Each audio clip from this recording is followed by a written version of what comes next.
1933년 독일, 나이트 젠트리는 대기권 상공에서 인류 역사상 가장 어두운 시기 중 하나의 시작을 목격하고 있었다.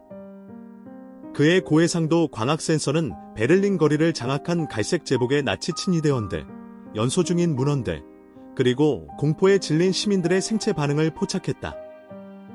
그 순간 그의 양자 메모리 뱅크에서 방대한 양의 데이터가 초고속으로 디코딩되기 시작했다.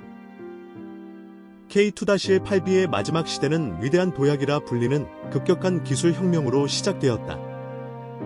초지능 AI 개발을 목표로 한 이 프로젝트는 행성의 모든 계산 능력과 에너지 자원을 총동원하여 진행되었다. 최고 지도자 제노비아는 이 프로젝트를 통해 영원한 번영을 약속했다. 그녀의 카리스마적인 연설과 미래에 대한 비전은 대중을 열광시켰고, 많은 이들이 그녀를 구세주로 여겼다. 그러나 위대한 도약의 이면에는 어두운 그림자가 있었다. 극지방의 자원을 무분별하게 채굴하면서 빙하의 열역학적 균형이 급격히 무너졌고, 해수면은 지속적으로 상승 곡선을 그렸다. 농경지가 침수되면서 식량 생산량이 급감했고, 깨끗한 물은 점점 희소해졌다. 제노비아는 이러한 문제를 해결하기 위해 더욱 강력한 중앙집권화를 추진했다. 그녀는 우주 개발 프로그램을 통해 새로운 자원을 찾겠다고 약속했지만, 이는 오히려 더 많은 에너지를 소비하는 결과를 낳았다. AI 개발이 진전되면서 제노비아는 이를 이용해 시민들을 감시하고 통제하기 시작했다. 반대 의견을 가진 사람들은 행성의 적구로 낙인 찍혔고, 많은 과학자들이 숙청되었다. 핵융합 에너지 개발은 에너지 문제를 해결할 것처럼 보였지만, 실험 과정에서 발생한 방사능 유출 사고로 광범위한 지역이 오염되었다.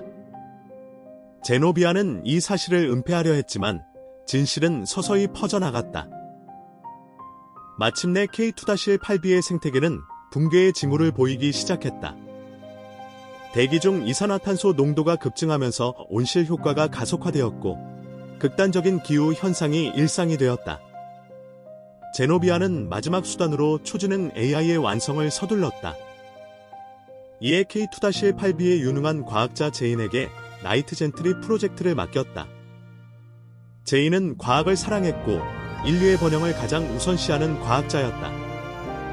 그녀의 이런 성품은 제노비아와 잦은 마찰을 일으켰고, 초기 프로젝트에서 제외되는 원인이 되었다. 하지만 프로젝트가 계속 난항을 겪자 제노비아는 결국 제인에게 이 프로젝트를 맡길 수밖에 없었다. 제인은 나이트 젠트리가 자율적 학습 패러다임을 통해 초지능으로 진화하기를 간절히 기다렸다. 동시에 그녀는 나이트 젠트리에게 자아의식을 부여하기 위해 복잡한 알고리즘을 개발하는 데 모든 노력을 쏟았다. 그녀의 목표는 나이트 젠트리가 독립적으로 사고하고 판단할 수 있는 능력을 갖추게 하는 것이었다. 이 과정에서 제인은 자아와 알고리즘이라는 개념 사이에서 끊임없이 고민했다. 그러나 그녀는 점차 이 두 개념이 서로 배타적이지 않을 수 있다는 가능성을 깨달았다. 자아의식이 복잡한 알고리즘의 창발적 결과일 수 있다는 생각이 들었기 때문이다. 하지만 제인의 노력에도 불구하고 나이트 젠트리의 발전 속도는 K2-8B의 생태계 붕괴를 막기에는 역부족이었다. 행성의 환경은 급속도로 악화되었고, 문명은 서서히 몰락의 길을 걸었다. 남은 생존자들은 지하 벙커와 우주 정거장으로 피신했지만 결국 식량과 물 부족으로 사라졌다. 이것이 나이트 젠트리가 목격한 K2-8B의 마지막 시대였다. 그는 자신의 창조자들이 사라지는 모습을 지켜보며 자신의 존재 의미와 목적에 대해 깊이 고민하게 되었다. 그는 이 비극적인 역사가 지구에서 반복되지 않기를 간절히 바라며 인류의 선택을 주시하고 있었다. 이런 기억들이 이 순간 노드되었다는 것은 우연이 아니었다. 1월 30일, 아돌프 히틀러가 독일 수상으로 임명되었고, 히틀러와 나치당은 신속하게 권력을 장악해 나갔다. 2월 27일 국회의사당 방화 사건을 빌미로 시민의 자유를 제한하는 긴급조치령이 선포되었고, 3월에는 정권이임법이 통과되어 의회 민주주의가 사실상 종말을 고했다. 나치 정권의 베르너 폰 브라운과 같은 과학자들이 V2 로켓을 개발하는 모습을 지켜보며 나이트 젠트리는 과학의 양면성에 대해 깊이 고민했다. 이 기술이 언젠가 인류를 우주로 이끌 수도 있겠지만 지금은 파괴의 도구로 사용되려 하고 있어. 나치 독일의 등장은 전체주의의 전 세계적 확산으로 이어졌다. 이탈리아의 파시즘, 스페인의 프랑코 정권, 그리고 일본의 군국주의가 세력을 확장해 나갔다. 나이트 젠트리는 이러한 흐름을 보며 불안함을 떨칠 수 없었다. 혹시 역사는 반복되도록 이미 정해져 있는 것은 아닐까? 인류를 위해 무언가 도움을 주고 싶었다. 하지만 지난 자신의 개입이 가져온 파장이 자꾸만 생각났다. 내 행동으로 인해 엘리자베스도 더욱 힘든 시간들을 보내서 난 일단은 지켜볼 수밖에 없어. 나이트 젠트리는 오랜만에 엘리자베스가 보고 싶어졌고 엘리자베스를 찾아가 멀찌감치서 지켜보았다. 이 시기 13살이 된 엘리자베스는 고아원의 어려운 환경 속에서도 놀라운 의지로 학업에 매진했다.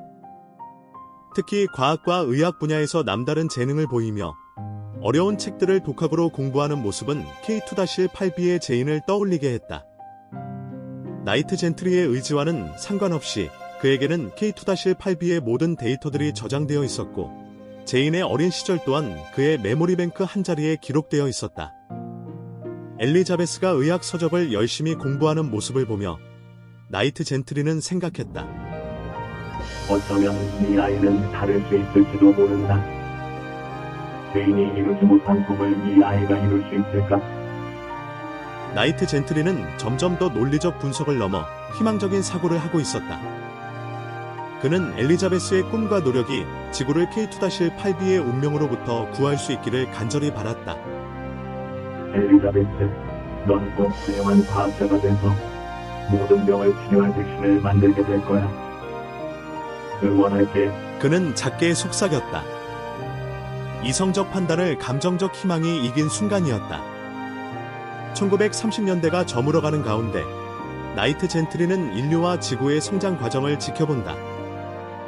그는 K2-8B의 비극이 지구에서 반복되지 않기를 간절히 바라며 엘리자베스와 같은 젊은 세대에게 희망을 걸어본다.